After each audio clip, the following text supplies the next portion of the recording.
Their leaders are all gone. The next set of leaders are all gone. And now nobody wants to be a leader over there anymore.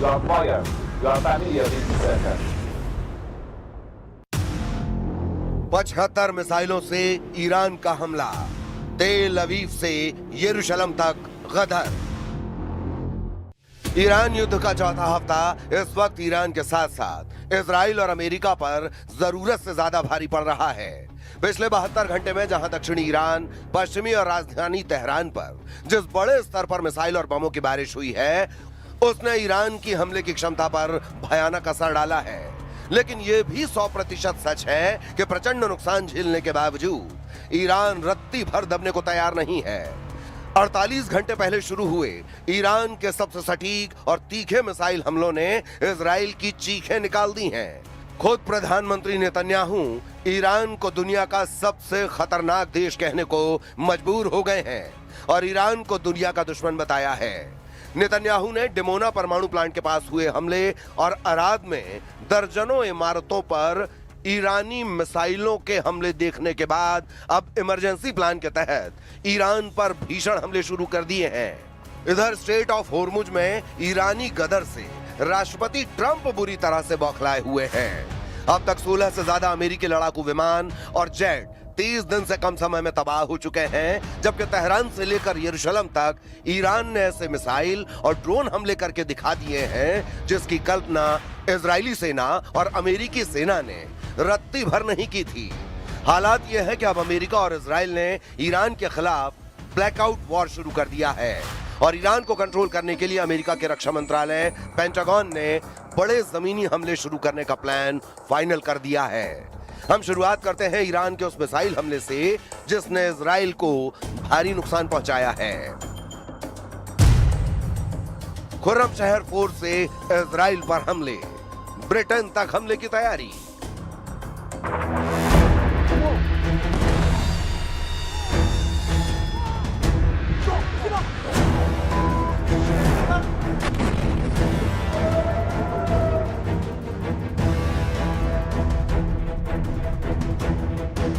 सबसे पहले आप वो तस्वीरें देखिए जिससे पश्चिमी तेहरान पूरी तरह से तबाह और बर्बाद नजर आ रहा है। यकीन करना मुश्किल है, लेकिन इस वक्त ईरान की राजधानी तेहरान का एक बड़ा हिस्सा पूरी तरह से अंधेरे में डूब चुका है। दावा तो यहां तक किया जा रहा है कि ईरान ने भी जबरदस्त तरीके से हमले नए सिरे से शुरू कर दिए हैं। पिछले 48 घंटे में जो हमले डिमोना, अराद, यरूशलेम पर ईरान की तरफ से किए गए हैं वो हैरान करने वाले हैं। जरा देखिए, ईरान युद्ध को लगभग 1 महीना होने वाला है। हैरानी की बात यह है, जो ट्रंप ये दावा कर रहे हैं कि ईरान की 90% मिसाइलें तबाह कर चुके हैं और ईरान हार चुका है, वो ईरान इस वक्त इजराइल पर पिछले 48 घंटों से बेहद प्रचंड हमले कर रहा है। ईरानी मीडिया के दावों के मुताबिक ईरान की तरफ से अमेरिका और इजराइल के ठिकानों पर 75 मिसाइलों के साथ एक साथ धावा बोलने का ऐलान किया गया है। मीडिया रिपोर्ट्स के अनुसार IRGC यानी इस्लामिक रिवॉल्यूशनरी गार्ड कॉर्प्स ने घोषणा की है कि इजराइल और अमेरिकी ठिकानों पर मिसाइल अटैक की नई लहर शुरू की गई है। इससे पहले ईरान ने दक्षिणी इजराइल के 2 इलाकों पर मिसाइल हमले किए थे, जिससे इमारतें क्षतिग्रस्त हो गईं और कई लोग घायल हो गए। ये हमले इजराइल के मुख्य परमाणु अनुसंधान केंद्र डिमोना के पास हुए थे। इजरायली सेना ने माना है कि दक्षिणी शहरों डिमोना और अराद पर गिरी मिसाइलों को इजरायली एयर डिफेंस सिस्टम रोक नहीं पाया है, जिसकी जांच बेहद तेज गति से हुई है।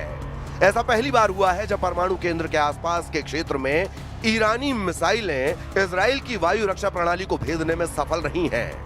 इजराइल के अराद क्षेत्र में हुए सीधे हमले में कम से कम 10 अपार्टमेंट इमारतों को भारी नुकसान पहुंचा है और लगभग 84 लोगों को अस्पताल ले जाया गया है। If you want proof that Iran endangers the entire world, the last 48 hours have given it. In the last 48 hours, Iran targeted a civilian area. They're doing that as a mass murder weapon. Luckily, no one was killed, but that's due to luck, not their intention. Their intention is to murder civilians. Second, they fired on Jerusalem right next to the holy sites of the 3 monotheistic faiths. The Western Wall, the Church of the Holy Sepulchre, and the Al-Aqsa Mosque. And by dint of a miracle again, none of them were hurt. But they were targeting the holy sites of the three major monotheistic religions. Third, they fired an intercontinental ballistic missile on Diego Garcia. That's 4,000 kilometers. I've been warning all the time. They have now the capacity to reach deep into Europe. और इस बीच बड़ी खबर आपको बता दें, Lebanon के Beirut में IDF की एयर स्ट्राइक की गई है। हिजबुल्लाह के ठिकानों को निशाना बनाया गया है। लेकिन देखिए जिस तरीके से हालात फिलहाल बने हुए हैं, हिजबुल्लाह को एक बार फिर से यहां पर इजराइल की तरफ से निशाना बनाया गया है। हिजबुल्लाह के ठिकानों पर बम बरसाए गए हैं। हमले में हिजबुल्लाह को बड़े नुकसान का दावा यहां पर किया जा रहा है। तो देखिए एक तरफ डोनाल्ड ट्रंप की तरफ से लगातार ये कहा जा रहा है कि सकारात्मक माहौल में ईरान से बातचीत हो रही है। बेंजामिन नेतन्याहू की तरफ से भी इस बात की तस्दीक कर दी गई है। लेकिन दूसरी तरफ लेबनान और हिजबुल्लाह पर लगातार जो है हमले जारी हैं। ईरान की ओर से दागी गई एक मिसाइल ने मध्य तेल अवीव के एक पुल को निशाना बनाया है, जिससे वहां पर भारी विस्फोट हुआ है। Your family of intercessor. Tehran में ब्लैकआउट, वॉर शुरू। ईरान को पूरी तरह से तबाह करने के लिए अमेरिका और इजराइल पूरे ईरान में फैले ऊर्जा संयंत्रों पर ताबड़तोड़ हमले करने जा रहे हैं। इधर जब से ईरान के नतांज, इस्फहान और फोर्दो पर अमेरिका और इजराइल ने मिलकर हमले किए हैं, उसके बाद से ईरान ने भी पलटवार करने में कोई कसर नहीं छोड़ी है। अगर आंकड़ों की बात की जाए तो ईरान पर अब तक अकेले अमेरिका 7,500 से ज्यादा हमले कर चुका है, जबकि इजराइल ने पूरे ईरान में 5,600 से ज्यादा हमले किए हैं। 12,000 से ज्यादा बम अमेरिका अकेले ईरान पर दाग चुका है, जबकि 3,600 बम अकेले इजराइल ने तेहरान पर गिराए हैं। 28 फरवरी 2026 से अब तक ईरान के सुप्रीम लीडर अली खामेनेई समेत 220 से ज्यादा टॉप कमांडर और लीडर्स मारे जा चुके हैं, जिसमें IRGC के चीफ, ईरान के NSA अली लारिजानी, खुफिया मंत्रालय के प्रमुख तक शामिल हैं। लेकिन उसके बावजूद ईरान के सटीक और घातक हमलों में रत्ती भर का फर्क नजर नहीं आया है। तेल अवीव, अराद, डिमोना और यरूशलेम पर ताजा हमलों ने साबित कर दिया है कि ईरान की बैलिस्टिक हाइपरसोनिक मिसाइलें अमेरिका और इजराइल के लिए बड़ा चैलेंज बन चुकी हैं।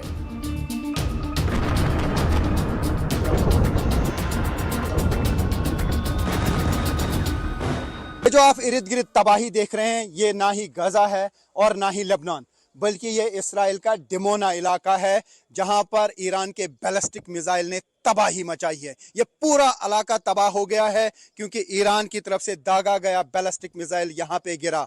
इस बैलिस्टिक मिसाइल ने यहां के पूरे एयर डिफेंस सिस्टम को फेल कर दिया। बड़े मिसाइल दागे गए, अर्ध में एक लगा, वो भी डायरेक्ट हिट थी, और इस स्पॉट पे भी मिसाइल डायरेक्टली गिरा।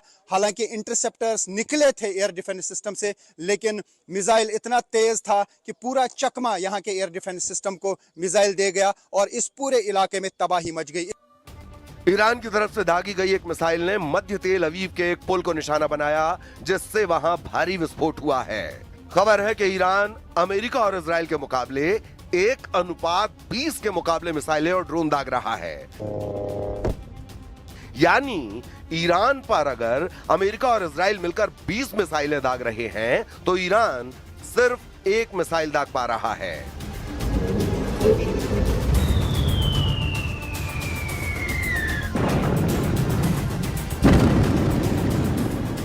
अब ईरान की तरफ से जोरदार मिसाइल अटैक किए जा रहे हैं इसराइल पर, और उससे अब इसराइल में बहुत ज़्यादा तबाही हो रही है। अर्द हो या फिर ये डिमोना एरिया, यहाँ पे जिस तरीके की तबाही देखने को मिल रही है, उसका मतलब है कि अभी भी ईरान के पास बहुत ज़्यादा पावरफुल मिसाइल्स मौजूद हैं, जो वो अब यहाँ पे दाग रहे हैं और यहाँ के एयर डिफेंस सिस्टम को चीर कर तबाही मचा रहे हैं।